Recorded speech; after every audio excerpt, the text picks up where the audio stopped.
Essa semana tá sendo cheio de canais novos aqui no canal, né? Ah, Games por Breno Marcini. Marcini?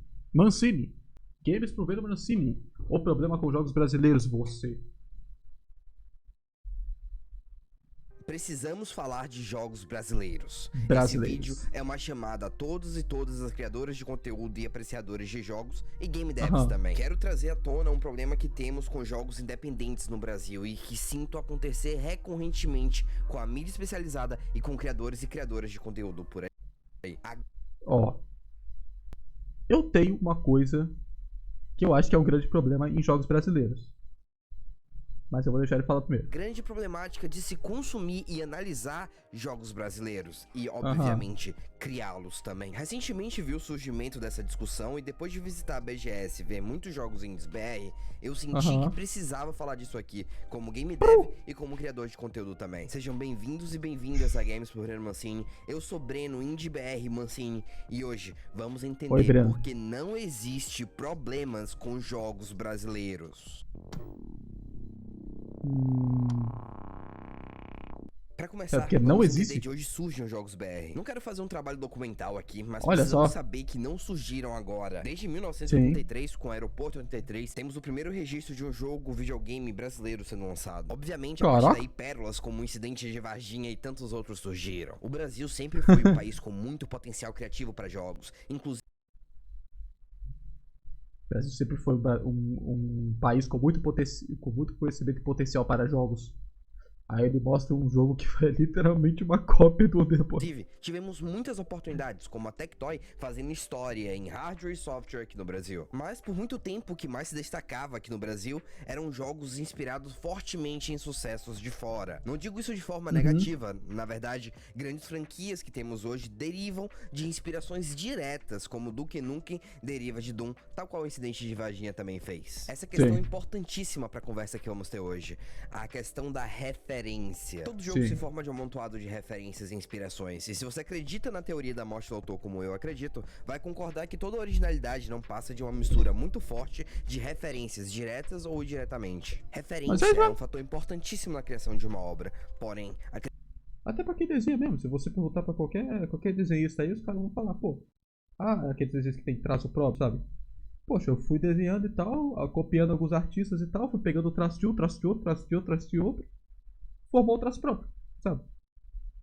Acredito não ser determinístico. Portanto, um jogo que se inspire no sucesso como Doom não necessariamente vai herdar seu sucesso, tal qual seus irmãos. E não é necessário um jogo se inspirar no sucesso para esse fazer sucesso também. Esse fenômeno vai ser observado fortemente aqui no Brasil e no mundo afora, principalmente no universo indie. Além de uma série de variáveis, se aplica também atributos herdados de outras obras, bagagens culturais e sociais do autor ou da autora que transbordam, mesmo que indiretamente, em sua obra. Mesmo que esta seja uma cópia, sabe? A personalidade de quem faz vai estar na obra, mesmo que indiretamente. Ou seja, ao mesmo tempo que nenhuma obra é 100% original, a bagagem de quem a faz as torna únicas. Sacaram? Concordam ou não concordam?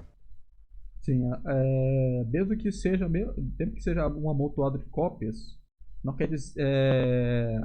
a pessoa que criou ainda tem que escolher direito as cópias e tem que fazer as cópias funcionarem bem. Eu estou batendo muito no tripé da câmera, né? Desculpa. Enfim, vamos conversar, vamos trocar ideia. Mas vamos lá. Naturalmente, com o tempo, vamos nos Então, distanciando de nossas referências. Não demora para que isso ocorra aqui no Brasil também.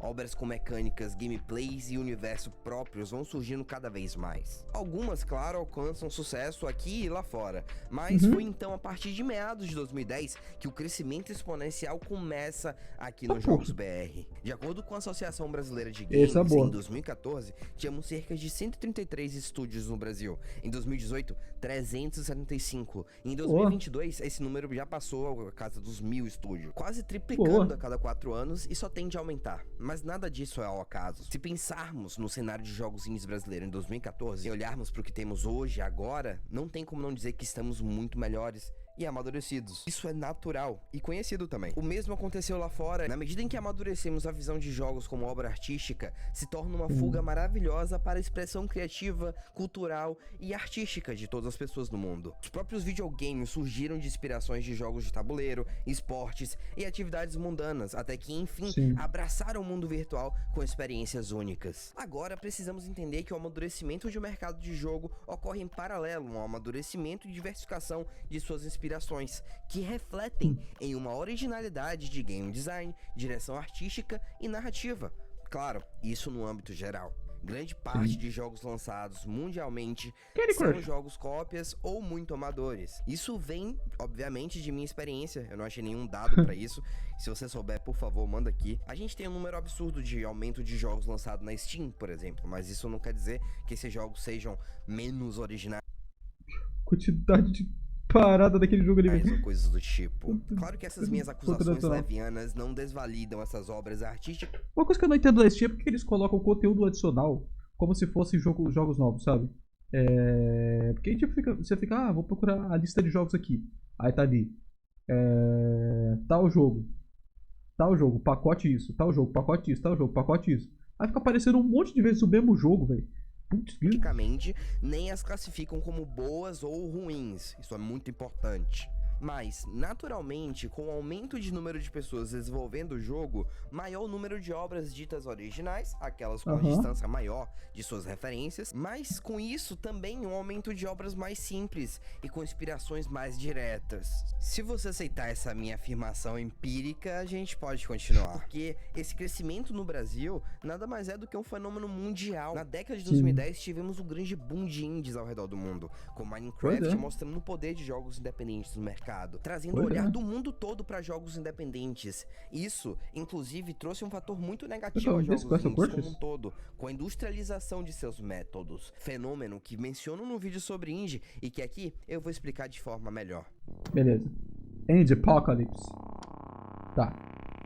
Então, voltamos a falar de referência. Quando Limbo e Minecraft, por exemplo, fizeram sucesso, eles se tornaram referência para muitos devs indies. Isso quebrou um ciclo forte de clonagem de AAA. É muito difícil fazer um jogo AAA com 3 pessoas, mas agora vemos que jogos indies também podem ser bons, ou melhor, fazer sucesso. Então, por que não nos inspiramos neles, hein? Vejam que essa mentalidade não vem em grande parte de um cerne predatório, mas de um pensamento inocente necessitado de fazer jogos bons. Se ditamos que tais jogos são bons, os escalamos como inspirações para futuros jogos independentes e desenvolvedores independentes. Isso é natural, todo mundo quer fazer um jogo bom, pelo menos na sua visão. Então, dessa vez, não veríamos apenas cópias de jogos AAA, mas também jogos indies, cópias de jogos indies. E, como bem mostrado no maravilhoso livro Armas do Progresso, A Morte das Ideias, recomendado pelo Henrique do Nautilus, obrigado, seu lindo, a revolução indie pode vir seguida do que muitos chamam do apocalipse indie, e este não é como prevíamos. Afinal,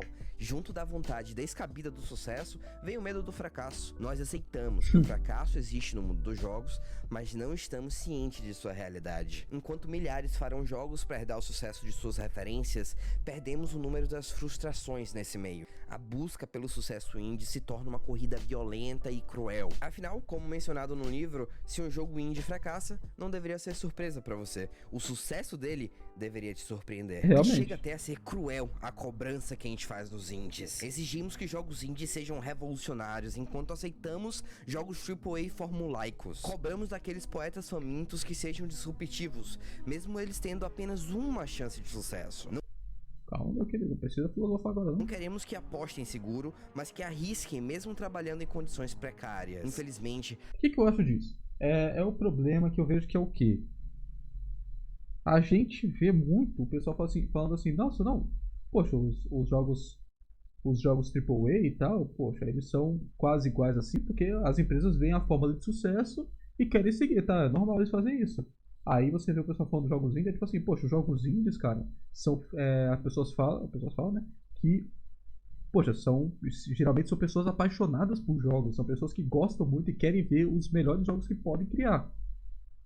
O que isso causa? Isso faz com que as pessoas já esperem as coisas serem muito cópias de jogos AAA E de jogos indies, as pessoas pensam, não, poxa, as pessoas estão apaixonadas pra fazer jogos, as pessoas que gostam de fazer jogos e tal, eles vão sempre querer fazer coisas inovadoras, vão sempre querer fazer coisas melhores e melhores. E aí quando não acontece, o pessoal reclama de você, poxa, é só um jogo indie que não deu certo, tal, sabe? Ou então vem gente reclamando que assim, não, pô, você fica falando que jogo indie é melhor e tal, mas olha esses jogos indies aqui que deram errado aqui, sabe? Isso é uma coisa que é bem chata, na verdade, que o pessoal faz. Aceitamos a lógica mercadológica de que quem tem mais dinheiro tem autoridade. Então, um jogo medíocre indie é fadado ao fracasso e muitas vezes humilhado, enquanto jogos medíocres AAA são os que mais fazem sucesso. Claro que jogos independentes acabam sendo mais experimentais e substanciais, Sim. mas isso não vem do capital, isso vem do ser humano, isso vem do Homo Ludens. Afinal, não importa o dinheiro envolvido, uma pessoa pode fazer uma obra autoral e íntima, mesmo que seja AAA. Veja Kojima, Suda e tantos outros autores. Uma pessoa pode facilmente fazer não facilmente. Uma pessoa pode, com certeza, fazer um jogo AAA. Uma pessoa pode muito bem fazer um Cyberpunk incrível. Uma pessoa pode fazer um Cyberpunk incrível. Mas ela demora muito pra fazer isso, cara. Sabe? O problema de jogo AAA é que os caras têm toda uma... Os caras têm toda uma estrutura pra fazer jogos incríveis. Os caras têm tipo, tem tantos mil funcionários trabalhando nos jogos aqui. Só que aí, em vez dos caras, não, vamos fazer o pessoal aqui trabalhar em 2 e 3 jogos aqui pra fazer jogos incríveis. Não. Vamos fazer o pessoal trabalhar aqui em 5, 6, 7 jogos direto. Que aí faz o pessoal fazer jogos medíocres que fazem sucesso, porque a Nintendo que fez o jogo. Porque tal empresa que fez o jogo. Não, tal empresa famosona fez o jogo, sabe? É bem...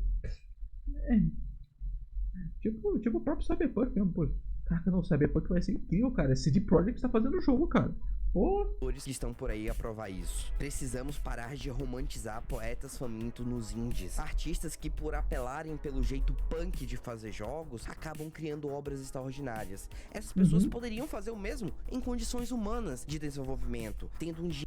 Porque aí entra nesse negócio também, sabe? Por ter jogos indies que fizeram muito sucesso, Undertale, Stardew Valley, sei lá mais o que, por ter jogos indies que fizeram muito sucesso, as pessoas já esperam que jogos indies façam muito sucesso, sabe? Jogos indies sejam tão bons quanto os que esses caras estão fazendo, sabe?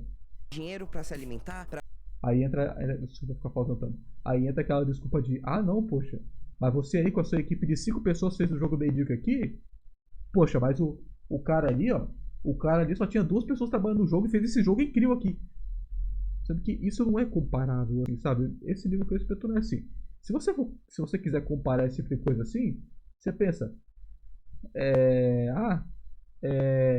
aquela empresa ali, ó, aquela empresa que não faz AAAs ali, ó, ela fez esse jogo medíocre aqui, enquanto essa outra empresa aqui que tem a mesma estrutura fez um jogo incrível, sabe? Aí dá pra você comparar. Criador de mídia não. Pra viver bem e tendo tempo de lazer. Mas colocamos essas pessoas como referências e como exemplos de que se você se esforçar, você vai conseguir. Isso é uma mentira. E essas pessoas são exceções. Grande parte das pessoas não farão obras extraordinárias, muito menos. Caraca, ô câmera. Tá. Ficou parado. Por que você que parou, câmera? Você tá bem? Você tá ok? Tá legal? Você tá de boa? Tá tranquilo? Oi. Reviva. Reviva, câmera. Reviveu. Mas pro lado errado. Pronto. Quer falar? Eu ia perguntar se o Hollow Knight tinha sido feito por 3 ou 4 pessoas, eu acho. Não foi? Acho que foi algo assim, não foi?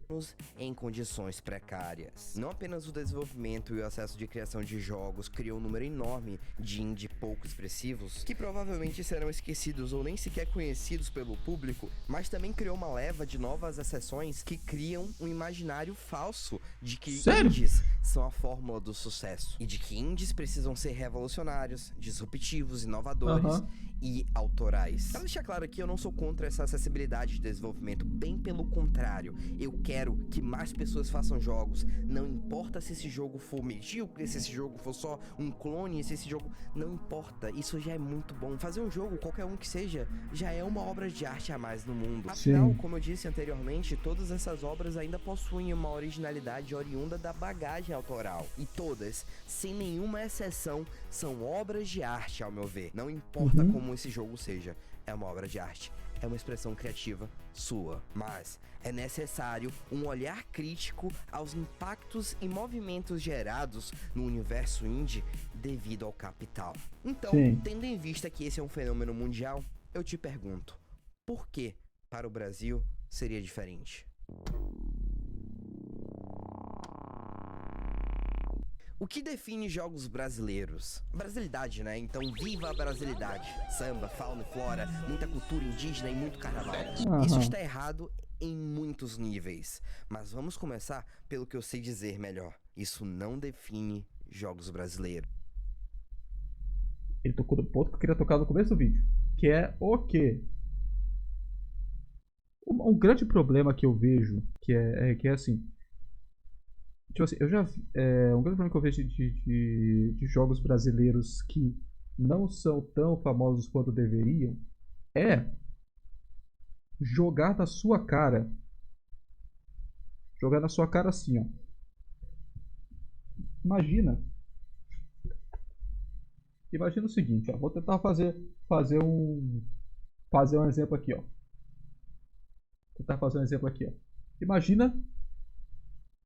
Imagina que eu tô aqui imagina que eu tô aqui com o celular aqui. Aí eu falo, poxa, eu achei esse jogo aqui, ó, cara. Jogo muito legal e tal. Aliás, o jogo aqui parece ser muito legal e tal. É um jogo feito por brasileiros e tal. Vamos fingir que a gente não é brasileiro, não. A gente é de outro país. Poxa, um jogo feito por brasileiros aqui, ó. Parece ser interessante. Vamos baixar pra ver como é que é? Beleza, aí você baixa pra ver como é que é. Aí você vai começar a jogar o jogo ali. Aí de repente... Pera.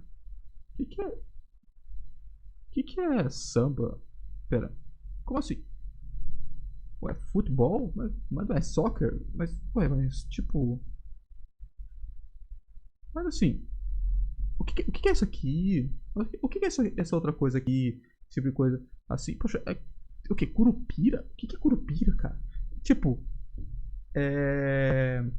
o grande problema que eu vejo em jogos brasileiros é jogar a cultura na tua cara. Por exemplo, se você chegar assim, putz, eu vou fazer um jogo aqui sobre as aventuras do Curupira. Beleza, aventuras do Curupira. Você chega ali e tal, grande parte do brasileiro vai falar, poxa, legal, a história do Curupira. Jogar aqui entender um pouquinho mais da cultura do Curupira e tal. Aí você chega pra um cara que é fora do Brasil, que não entende a cultura do Brasil, que é a história do Curupira. Não sei quem é, eu vou comprar. Sabe? É jogar a cultura na tua cara. Tipo assim, aqui ó, Brasil, isso aqui é Brasil, ó, toma. Brasil na tua cara. Vou te explicar o que é? Não. Brasil, toma. Você que procure o que é essa coisa. Eu já vi vários jogos que jogam isso na tua cara, sabe? Igual jogos tipo...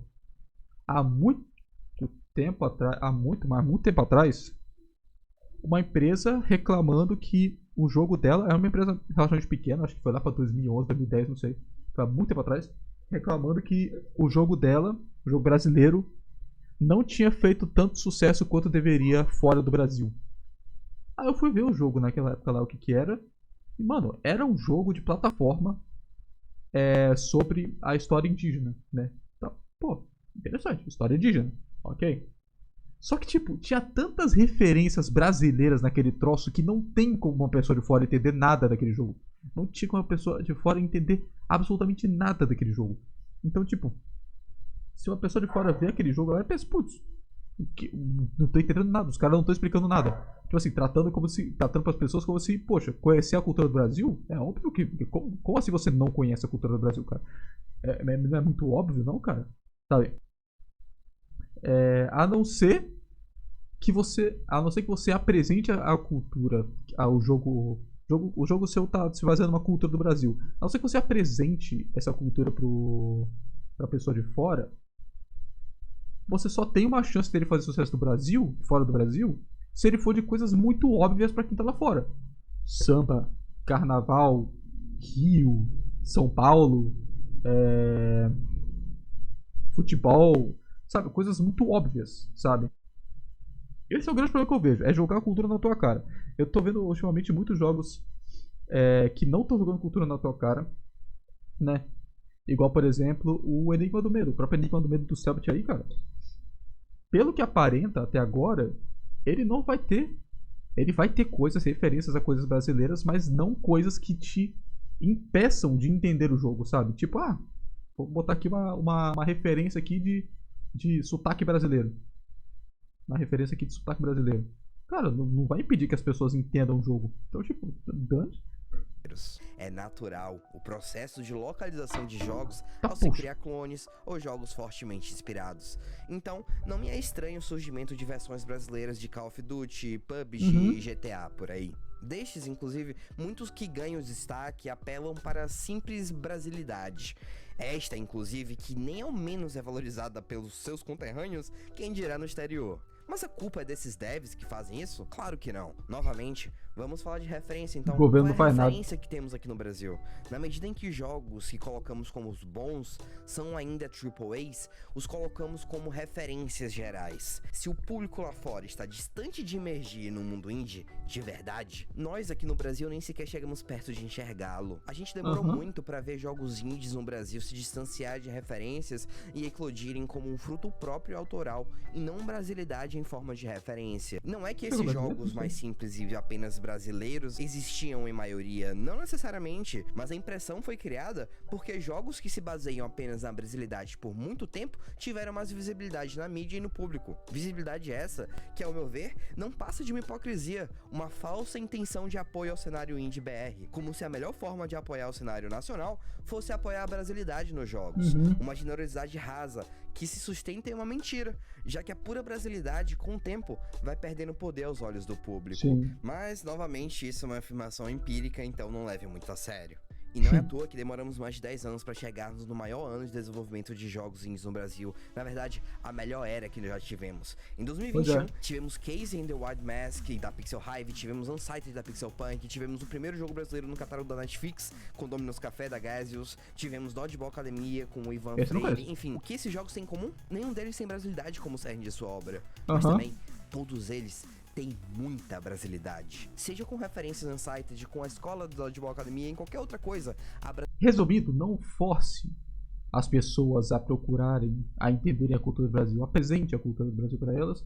Ou então, deixe elas com vontade de conhecer a cultura do Brasil, sabe? A brasilidade vai estar nessas obras, quer você queira ou não, afinal, são mãos brasileiras construindo aquelas obras ali. Como eu mencionei anteriormente, acredito que nossa bagagem transborda no jogo, mesmo de forma inconsciente. É possível jogar um jogo sem saber que é brasileiro, mas é impossível não perceber um jogo diferente sendo brasileiro. E o jogo não precisa nem sequer ser brasileiro ou se passar no Brasil, mas claro, o jogo da nossa terra vai conectar mais. E sem sombra de dúvida, estamos na melhor era de jogos BR desde então. Rogue Snail, Long Hat, Aquari, Joy Mesh, Killbyte e tantas outras causando impacto aqui e lá fora. Precisamos entender que jogos brasileiros já estão longe de serem clones ou apenas localização. E isso graças à acessibilidade e a anos de amadurecimento no mercado. Mas claro que jogos mais simples vão existir e tá tudo bem. É muito comum vermos esse discurso de que agora todo mundo pode fazer jogo, vai sair um bocado de jogo ruim, ou como dizem, jogo merda.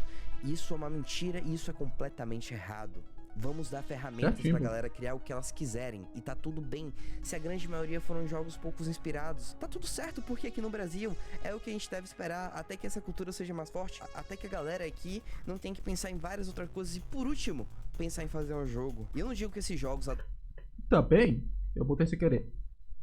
Por qual motivo a gente teria, tipo assim, pô, vamos, mais pessoas fazendo jogos no Brasil e tal? Vamos ter vários AAAs brasileiros. Nossa só, olha só, vários AAAs brasileiros. É óbvio que não, cara. Porque assim, cara, Brasil é um país pobre, cara. Brasil é um país pobre. Vocês acham mesmo que, tipo, os caras vão entrar pra fazer jogo? Eles vão entrar pra fazer jogo caro? É óbvio que não, os caras vão entrar pra fazer jogo barato para as pessoas quererem jogar, né? Melhores ou piores, mas que indicam um amadurecimento do público e da comunidade também. E muitas vezes comparamos com o cenário indie internacional, e isso é injusto. Se jogos simples acontecem no mundo todo, no Brasil não poderia ser diferente, ou pior, era o que deveríamos esperar, apesar da praxis, que inclusive também é algo natural e pior ainda, é estrutural. Até porque depende do que você considera simples, né? Porque pra muita gente, jogo simples, pixel art. Só que não é. No Brasil, criar jogos ainda é um sonho. Mesmo que estejamos vendo mais exceções todos os dias, não podemos deixar de pensar que são exceções, como dito pelo Joel Goldwyn no livro citado anteriormente. Se hoje, com a acessibilidade que nós temos, a criação de jogo já é difícil, imagina antigamente. Então jogos como Aritana fizeram um milagre em 2014 e merecem ser reconhecidos. Porém, o que queremos hoje, por conta desse falso imaginário indie que mencionei anteriormente, é que façamos milagres todos os dias, mas não temos estrutura para isso. Pessoas que desenvolvem lá fora ficam anos tentando ou já trabalham por anos na indústria, ou pelo menos vivem em um ambiente em que a cultura de jogos é muito mais forte. No Brasil, não podemos nos dar o luxo de trabalhar anos em um projeto. Seguir carreira game dev no Brasil só se tornou mais real agora, e ainda assim é raríssimo. Não podemos nos basear no que acontece lá fora. Precisamos ver a nossa realidade e entender que querer que todo jogo seja inovador e grande no Brasil é querer um milagre. Primeiro, quantas pessoas vão ter a oportunidade de pensar criticamente sobre suas referências? Quantas pessoas vão entender que é extremamente difícil criar um novo GTA, ou que o primeiro jogo não vai ter 1000 km de mapa ou um gráfico ultra realista? Novamente, isso é o impacto da cultura de hype. Isso é o impacto que causamos quando colocamos nos pedestais valores como tamanho de mapa, realismo dos gráficos e detalhes. Sim. O cara pensa que, putz, caraca, 171, cara, o novo GTA brasileiro, cara. Nossa, aí lança o 171. Não, vamos comparar agora 171 com o GTA V. É óbvio que não vai ser tão bom. Ao invés de termos uma análise mais substancial e sensível da obra, mais subjetivo, mais próximo do que é uma conversa do ser humano com outro ser humano, que, ao meu ver, é o que é todo jogo e toda obra de arte. Ao olharmos para os jogos brasileiros, a priori, tenhamos sensibilidade. Não digo para uma análise apenas substancial, assim, já que crítica, ao meu ver, podem ser feitas livres do contexto, que o que está na obra possui um valor próprio e pode muito bem ser consumida como tal. Criticar substancialmente é respeitar a obra artisticamente. Falar de um viés mais subjetivo e menos objetivista, sabe? Menos trazendo uma ficha técnica do jogo e mais uma abordagem experimental, sensorial, sabe? Mas se fazemos reviews ou apontamos falhas abertamente sem muito cuidado com os jogos brasileiros no geral, precisamos ser sensíveis. Afinal, é muito fácil dizer que problemas de jogos brasileiros são game design, level design ou qualquer outra coisa chique que você queira falar, mas nada disso importa. Afinal, jogos que não pensam em level design existem aos montes e todos os dias saem em todos os países. Países, inclusive, que possuem uma cultura muito mais construída na indústria de jogos do que no Brasil. Eu só fui saber que game design existia quando li num livro britânico sobre possíveis carreiras na faculdade. Caraca! Eu estava em dúvida do que fazer na faculdade, né? Mas game design não existia, simplesmente não existia em Salvador naquela época. E isso foi há 7 anos atrás, eu acabei fazendo engenharia de computação, sabe? Você consegue entender o que eu tô falando? Por sermos brasileiros, claro que jogos mais simples no Brasil chegam mais fácil até nós, sabe? Até jogos que carregam simplesmente na brasilidade. Mas exigimos deles o mesmo que exigimos de grandes indies lá fora, ou de exceções nossas. Isso não é realista. E se você tá vendo isso, já se sinta em uma posição avantajada de pelo menos conseguir discutir esses temas. Afinal, esse vídeo infelizmente não vai chegar em muita gente que pensa em fazer um jogo, mas tem como referência jogo bom, sendo apenas GTA ou Call of Duty. Queria dizer... Até porque também, pô, 849 views não teve tanto alcance assim quanto deveria. Esse vídeo tá muito bom pra isso. Pra você, que você não precisa fazer um jogo grande, ou se preocupar com brasilidade pra ter sucesso. Veja ao seu redor como grandes nomes de game dev no Brasil estão fazendo história e levando nossa cultura em toda obra que faz. Mesmo que esse não seja o ponto. Mas eu temo que a pessoa que tá assistindo isso aqui provavelmente já faz parte de uma bolha que busca discutir um pouco mais sobre jogos. E eu imagino que não vai chegar nas pessoas que estão apenas focando em eu quero fazer um jogo, eu vou aprender a programar por isso. Essa pessoa que não ouvir isso aqui vai se frustrar não conseguindo fazer seu game, fazendo um produto inacabado ou demorando anos em um projeto moribundo. E a culpa não é dele. O problema não está em seu jogo. Você pode ouvir isso também, que nem eu tinha falado do negócio dos desenhos lá, também qualquer game dev pode falar isso. Quer entrar no mundo de game dev, cara?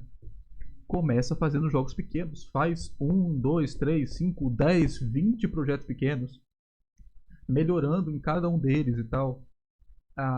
Tô fazendo um projeto que tá um pouquinho mais grande aqui. Não tô conseguindo manter ele por muito tempo e tal. Assim, tô cansado e tal. Para ele um pouco, começa um outro projeto. Assim, nossa, eu tô fazendo aqui um jogo de terror primeira pessoa. Aí, nossa, eu tô mexendo demais nele, eu tô meio cansado de mexer nele. Para ele, vai fazer um jogo de plataforma. Cansei de jogo de plataforma? Para ele, vai fazer um jogo de carro. Sabe? É bom você ficar tentando, assim, várias coisas diferentes, porque você vai aprendendo coisas diferentes e você vai melhorando em várias áreas. E aí, aí você pensa que, putz, peraí, essa mecânica que eu fiz no jogo de carro aqui, ele pode ser aplicado naquele meu jogo de terror.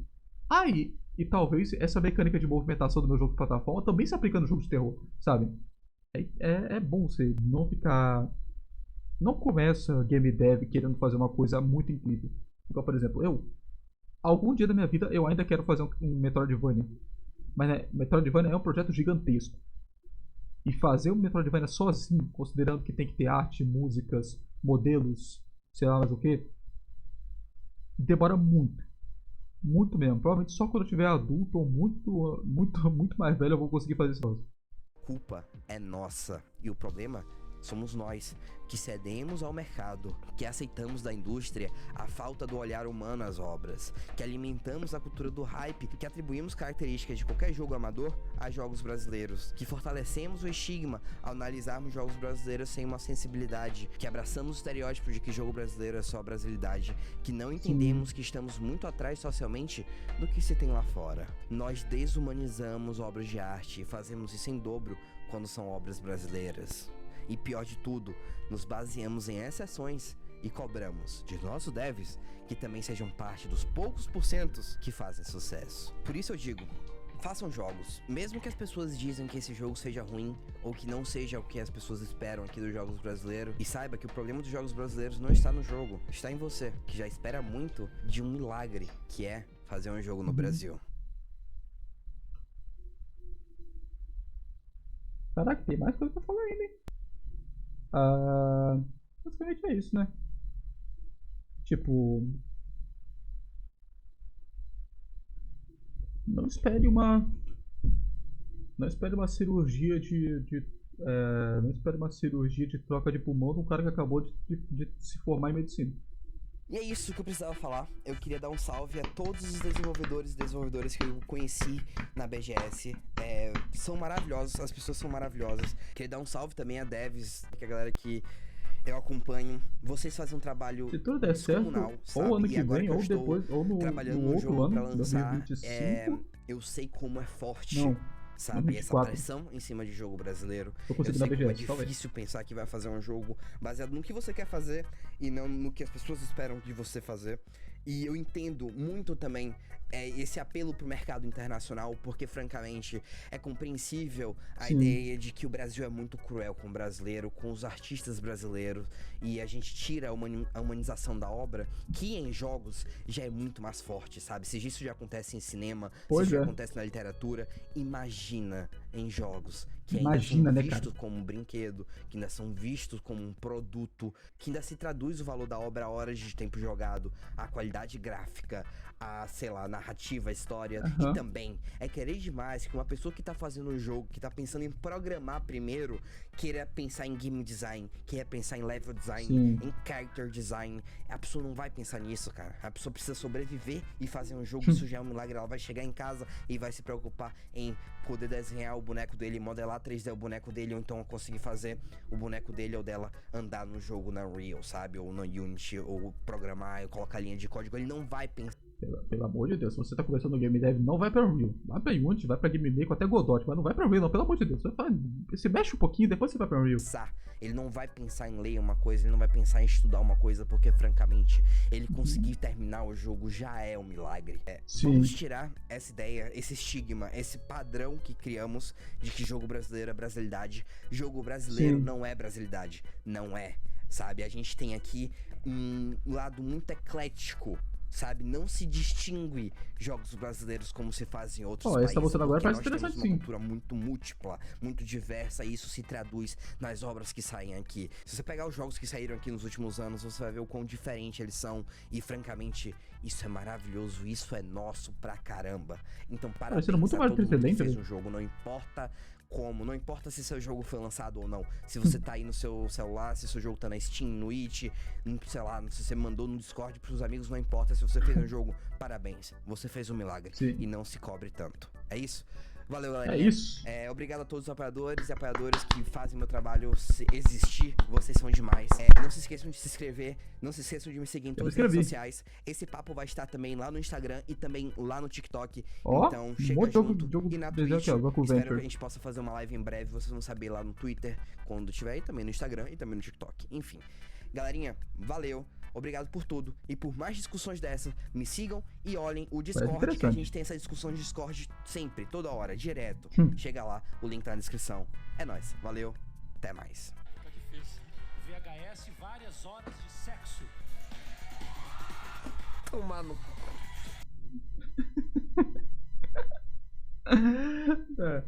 É isso, gente. Meu ouvido tá doendo. É isso, gente. Espero que vocês tenham gostado desse vídeo. Deixa o like, se inscreve no canal. Se inscreve no canal do Breno, que tá aparecendo aqui do lado. E é isso aí. Tchau, tchau.